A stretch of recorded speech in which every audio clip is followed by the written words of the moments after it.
Act. So wanted to just put out some information to the claimant community on what we know, what we don't know. Communications will be going out to claimants next week. So touch on that a little bit.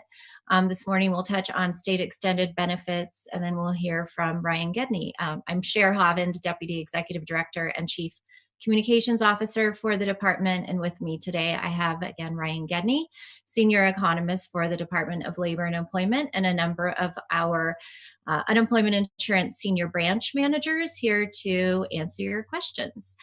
So with that, we will go ahead and get started. Starting with state extended benefits.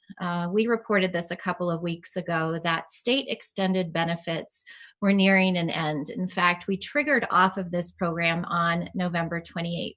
As a reminder, this is a 13-week additional benefit period for those who have exhausted their regular unemployment benefits as of November 28th.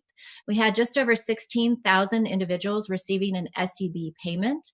SEB is actually 100% funded under the CARES Act. And again, we triggered onto this additional tier of benefits in May. States were allowed to trigger onto SEB when their insured unemployment rate reached above a 5% threshold, and would trigger off when it fell below a 5% threshold, which we did in early November. So again, consequently, about 16,000 individuals who were on this SEB program were unfortunately faced with no additional 13 weeks. However, we did notify these folks through a decision letter that they could move into our Pandemic Unemployment Assistance Program. Again, federally funded additional benefits on top of regular UI. All of these benefit programs are coming to an end in the end of December, which I will speak to briefly. With regard to SEB, we did have a bill, an amendment to a bill during last week's special legislative session. And the amendment actually authorized Colorado to use an alternative trigger when looking at state extended benefits. So instead of the IUR, insured unemployment rate, this amendment allowed Colorado to use the TUR, total unemployment rate, as a mechanism to authorize state extended benefits. Here's where we are with SEB. While we were able to successfully pass this amendment with state legislation, this is actually a state federal law. So two provisions within SEB. You can have an alternative trigger, the TUR instead of the IUR. However, legislation also states that you must have a 13-week off period. So in other words, we triggered off on 11/28, and we must wait an additional 13 weeks, regardless of what trigger we're using, before we can trigger on again. Added to that mandatory off period, we were hoping to grant the ability to make these benefits retroactive from the trigger off date. So we've been working with the U.S. Department of Labor, determining if we could have some wiggle room within federal law. Unfortunately, while we are authorized to have a retroactive date to SEB, federal law restricts us from waiving the mandatory 13-week waiting period. We are working with our congressional leaders and the governor's office in hopes of looking at some federal remedies to waiving that mandatory off period. But as it stands right now in Colorado, despite the activity last week during the legislative session, there will continue to be no SEB benefits at this time. The only thing to add with that is the amendment, again, passed last week, prescribed that it would be, we would trigger up back onto SEB, and it would be available for Colorado only if these were federally funded benefits. SEB is one of the many federally funded benefit packages available under the CARES Act, also set to expire at the end of December. So we'll continue to keep our claimant community posted. Again, many of these folks, in fact, all of the folks who are on SEB received a decision letter advising them to apply for PUA. And that we believe has contributed to some of the uptick that you may have seen this morning reported in our PUA numbers, which I'll let Ryan speak to shortly. So on to the other provisions within the CARES Act that are set to expire. As we've reported previously, PUA, Pandemic Unemployment Assistance, available to gig workers, self-employed, and independent contractors. PEUC, Pandemic Emergency Unemployment Compensation. This is an additional 13 weeks of benefits.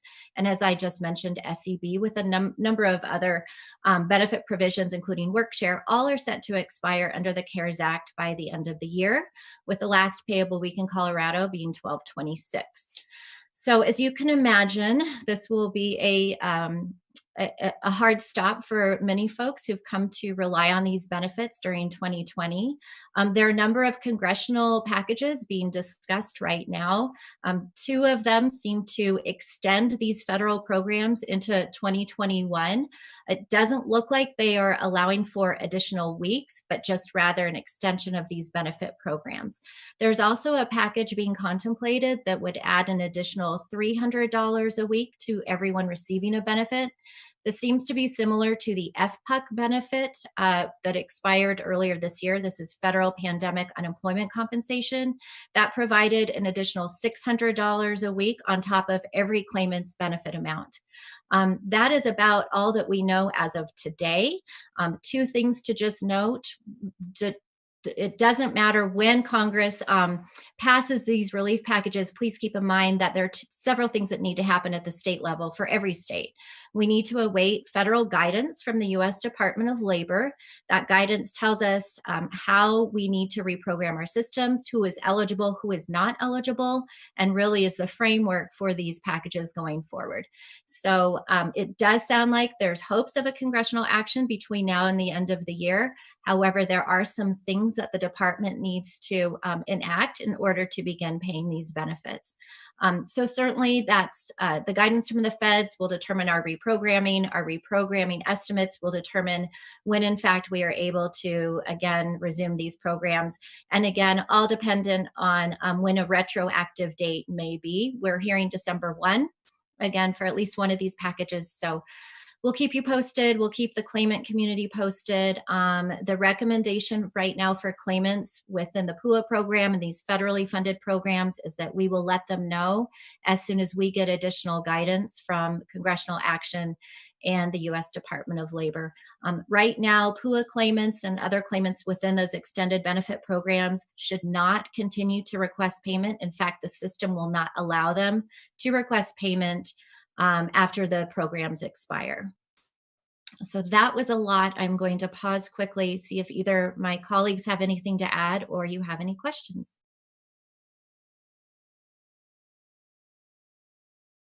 Okay. Those are our two department updates. Certainly we'll answer your questions on other topics, but I would like to go ahead and turn it over to Ryan to give some insight on this week's claims numbers. Thanks, Cher. As always, let's start off with the most recent initial claims data.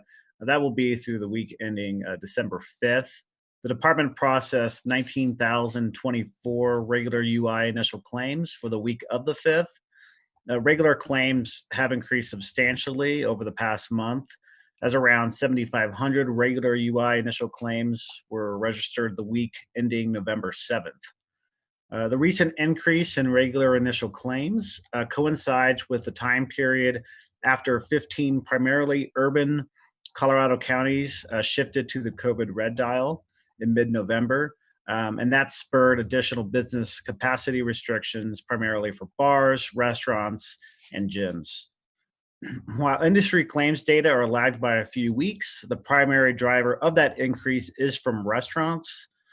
For the week ending November 21st, restaurants represented over 60% of the over-the-week increase in initial claims with an identifiable industry.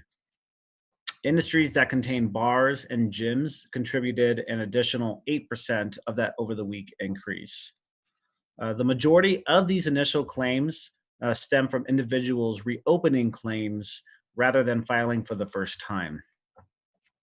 Pandemic Unemployment Assistance, or PUA, initial claims for the week ending December 5th totaled 17,232. There are a couple possible explanations for the recent uptick in PUA claims. First, the increase in PUA initial claims over the past couple of weeks is somewhat comparable to the increase in regular UI over a similar period of time. It is possible that further business capacity restrictions would impact PUA claimants along with regular UI claimants. Second, claimants that have exhausted benefits in other programs, primarily in state extended benefits or SEB, which triggered off at the end of November, could be eligible for PUA benefits. And that's provided that their joblessness is due to an impact from COVID-19. Also want to note that the vast majority of states saw increases in PUA claims for the week ending December 5th. Shifting to continue claims, regular UI continue claims reversed trend for the week ending November 28th, the most recent data available.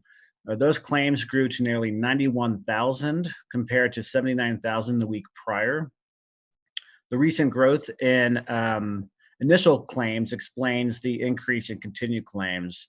Again, continued claims are slightly lagged compared to initial claims. So that's why we're seeing increases occurring the week ending the 28th. I do expect to see continued claims rise throughout the year as initial claims remain elevated. Continued claims for the Pandemic Emergency Unemployment Compensation or PEUC program exceeded 70,000 for the same week. Again, as more individuals continue to shift to PEUC due to exhausting their regular UI benefits.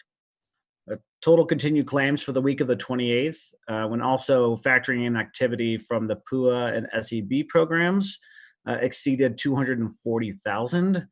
That's the highest total in nearly 3 months. When looking at all programs, total weekly benefit payments exceeded 100 million for the week ending December 5th. The weekly average in the prior 2 months was a little under 90 million. Last week, 34.5 million was paid in regular UI benefits. PUA benefits totaled 37 million. The department has distributed over 6.5 billion in state and federal unemployment benefits so far in 2020. In comparison, about 7 billion in total unemployment benefits were paid out by the department in total for the years 2009 to 2012. The department estimates that 250,251 Coloradans received a UI payment in November. That includes 101,284 individuals who received benefits through regular UI, 69,265 who were paid through PUA, 61,788 who last received a benefit from the PEUC program, and 17,324 through state extended benefits. The remaining 590 were attached to federal and ex-service member benefits. Approximately 729,000 Coloradans have received some kind of unemployment payment in 2020. That is roughly equivalent to 24% of the state's labor force total from last year. And finally, an update on the borrowing status of the UI Trust Fund. About 640 million has been borrowed from the Federal Unemployment Account, or FUA. 19 other states and the Virgin Islands are also borrowing from FUA, and that's unchanged from probably about the last 6 weeks or so. Approximately 43.8 billion has been borrowed in total so far, with California representing the largest share at nearly 17 billion. As always, we will distribute my data points, talking points, along with shares. But for now, we could take any questions you might have. Thanks. So Ryan, it appears some folks weren't able to get in with the Zoom link. So let's just wait a couple of seconds here. I hate to have us go over our presentation again because we were so efficient, but just know we're going to have some stragglers here joining us. Okay. Any questions for Ryan?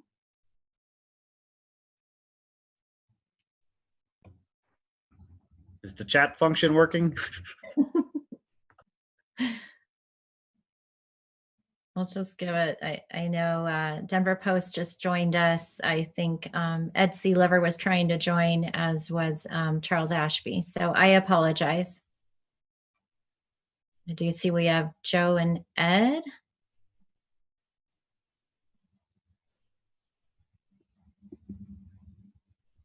Okay. Well, Joe and Ed, oh, here we go. Here's a question. Libby, yes, we had 16,000 individuals receiving a state extended benefit.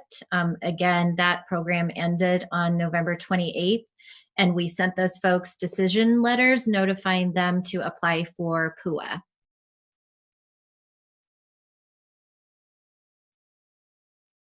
So for those of you that just joined, Joe and Ed, we briefly touched on state extended benefits, pending CARES Act benefit programs ending, and Ryan provided his update. So we're happy to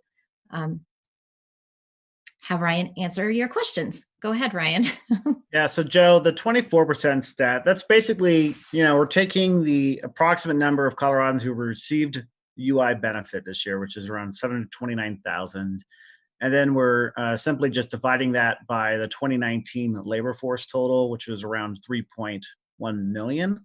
And so that's where we come up with that 24% number. It's just kind of a rough approximate of just looking at the scale and the share of individuals who were in last year's labor force who might have been receiving benefits this year.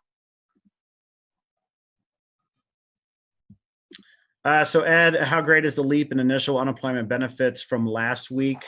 Let me pull that up real quick. In terms of PUA, we have a jump of we're reporting a jump of about 3,000. For regular UI, a jump of about 2,000 or so. Our largest increases were earlier in November, mid-November, the week ending the 21st, the week ending the 28th. And so it's the rate of increase has stabilized, but again, these are the highest claims numbers, weekly claim numbers we've seen since beginning of May.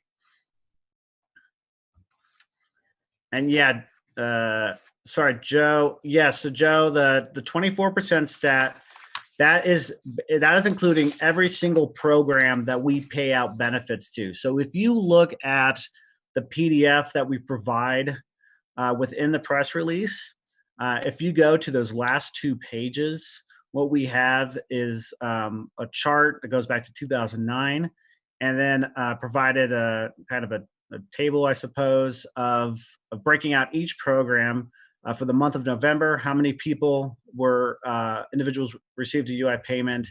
And then we also have a year-to-date chart when we look at January 1 to November 30th, how many people received a UI payment by each program. That is based on the last program that you receive a benefit in. So there's no double counting there. Let me know if you have any other questions on that. So thanks for the question on the one-time stimulus checks. The latest is that we've paid just over 403,000 individuals, a total of 151 million in the one-time $375 stimulus payment. Again, not UI, not subject to UI eligibility rules or appeals options available through the governor's emergency funds. We still do continue to pay a few of these stimulus payments out as eligibility is monetary eligibility is adjusted. But we plan to, again, close out this program in the next few weeks as we review some holds to claims and determine additional folks eligible.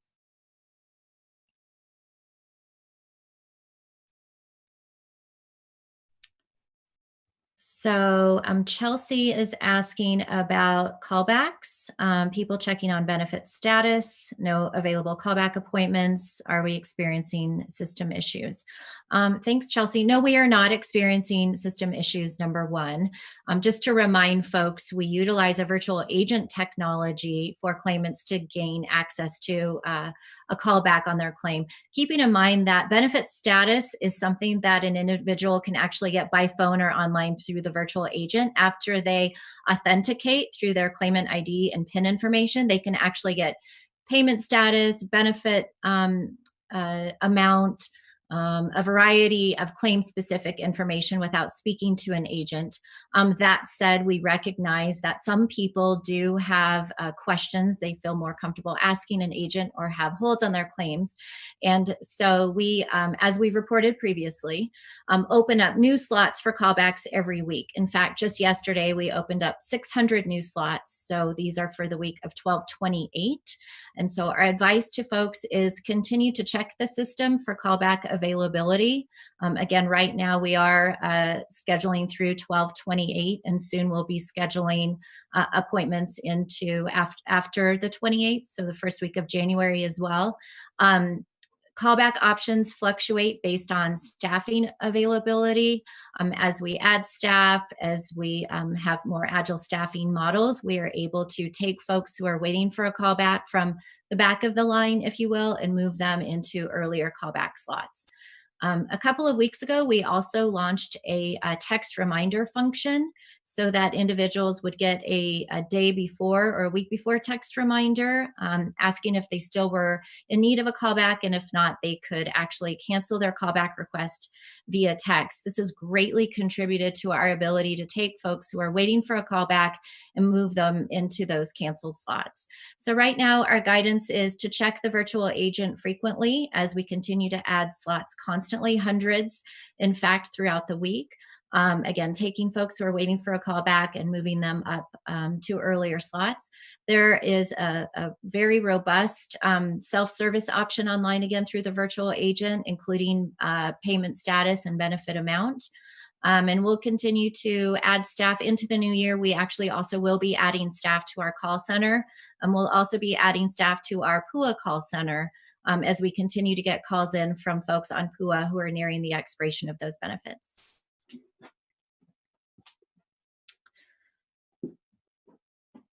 Let's see. Ryan, do you want to go to Ed's question? Sure. Thanks for the question, Ed. Ed's asking about what we reported in terms of leisure and hospitality, now accommodation food services, I believe, accounting for 44% of our claims, our industry level claims for the week of the 21st.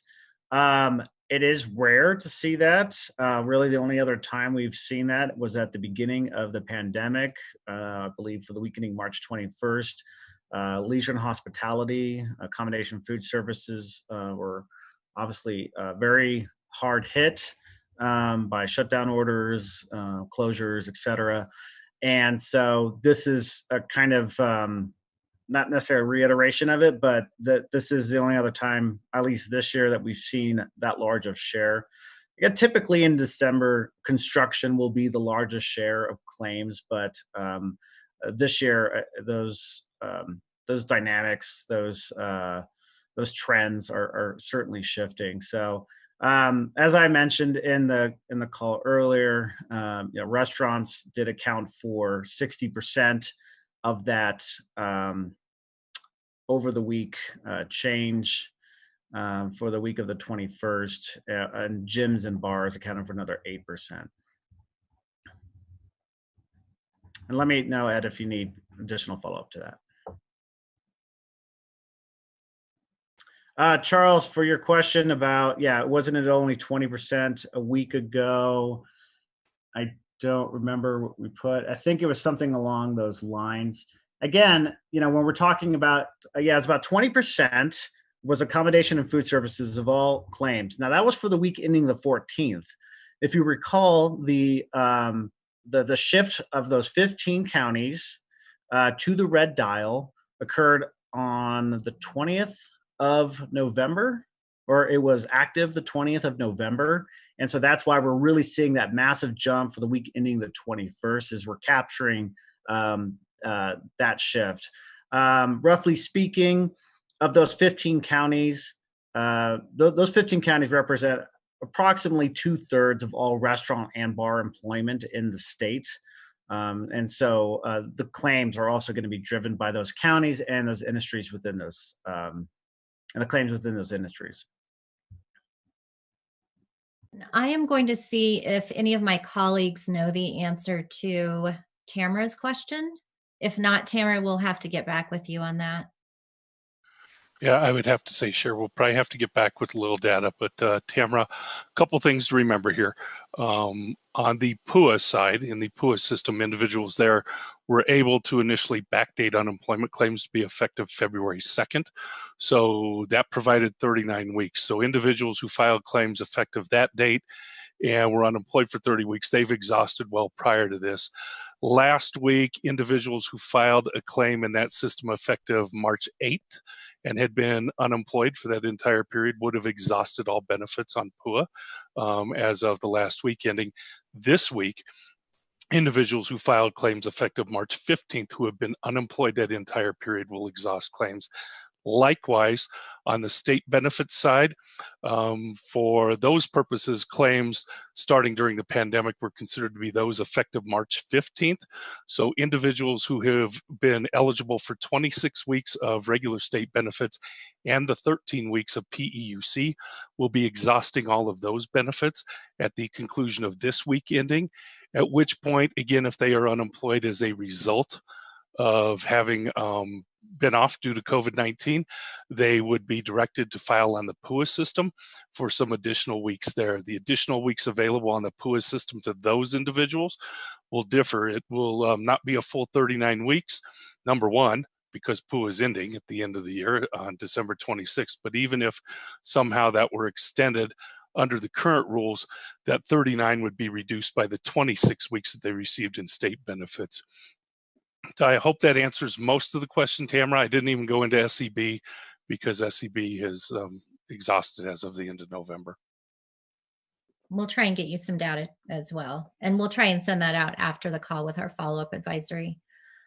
Charles, if Congress approves more PUA, I think Phil touched on that. So to be honest with you, Charles, I don't have an answer for you yet on if folks need to reapply. I did just reach out to one of our folks in that program. So if my colleagues know anything more, let me know. But I did just reach out to some of the folks with PUA to get an answer to that. What we did address earlier, Charles, is that the system is configured to not allow any additional payment requests after the 26th. So hopefully there would not be a need to reapply. Again, we don't know what the future of PUA looks like. So not knowing the guidance from the feds or what if there will be an addition to weeks or if it will just be an extension of the program. All of those remain unseen, but when we started the call, we said that we would reach out to these folks who are nearing the expiration of their benefits. And certainly when we know more, we will be reaching out to them again. To your point about changes to the application due to fraud, I mean, it's a great question.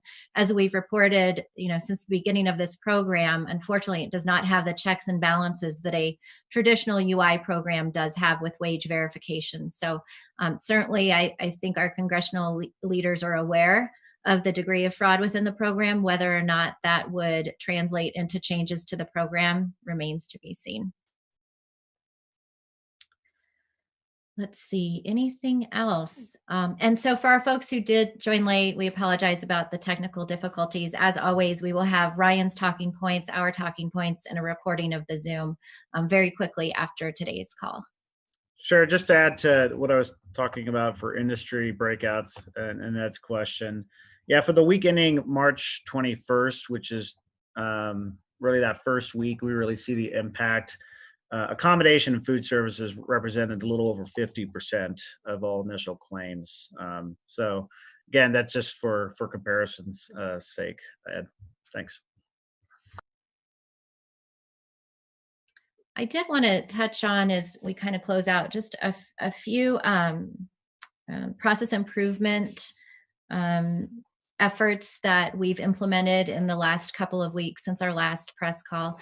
We did realize within the claim reopen function in the system that some of the questions, number one of the questions perhaps was causing some confusion on addressing a separation question, and another issue within the application. So we actually quickly deployed an upgrade to that reopen function. And I think that has greatly increased our ability to take those reopens from, especially those folks in the restaurant and hospitality industries that had claims, went back to work, and now are reopening. And I do think, as Ryan said, a lot of that increase is these claim reopens. That's one thing that we worked on in the last couple of weeks, knowing that some additional closures were coming. The other thing is we recently implemented a bot function to allow us to automate the monetary redetermination process that was seeing a backlog. And so this will greatly enhance our ability to work through any backlog with folks waiting on a determination on their claim. The bot can actually perform significant larger amounts of reviews than staff can. And so we hope to just continue to see a greater increase in the workflows within the redetermination unit. And that was just launched on December 2nd. And then, as we mentioned before, we actually have engaged with 2 vendors who we will be beginning our work with next week. One vendor will be looking at process improvements from the customer service perspective, call center, and all of the areas within customer service. The other vendor will help advise us on improvements on our claimant communication, the navigation of the website. Certainly, we've gotten feedback from claimants that the website could be easier to navigate and the content could be easier to locate. So they'll be helping us with that review. And we hope some of these reviews will inform some process improvements that we can begin implementing, some of them as early as January. And Cher, I did just want to touch a little bit on what Joe's asking as well. I know you answered some of that, but just want to clarify again that, when we report, say, for regular UI initial claims of 19,024, that's going to include new claims, again, people filing for the first time, but also what's called additional claims or reopen claims. That's also going to be, particularly now, a large driver in those claims. And then as well as claims filed in another state that's Colorado is liable for. That's going to be a much smaller claim share, sorry. But really, when we say initial claims, we're not just referencing new claims only. It's going to be a combination of those claim types I talked about.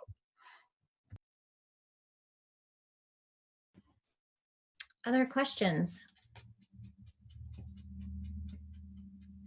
Okay.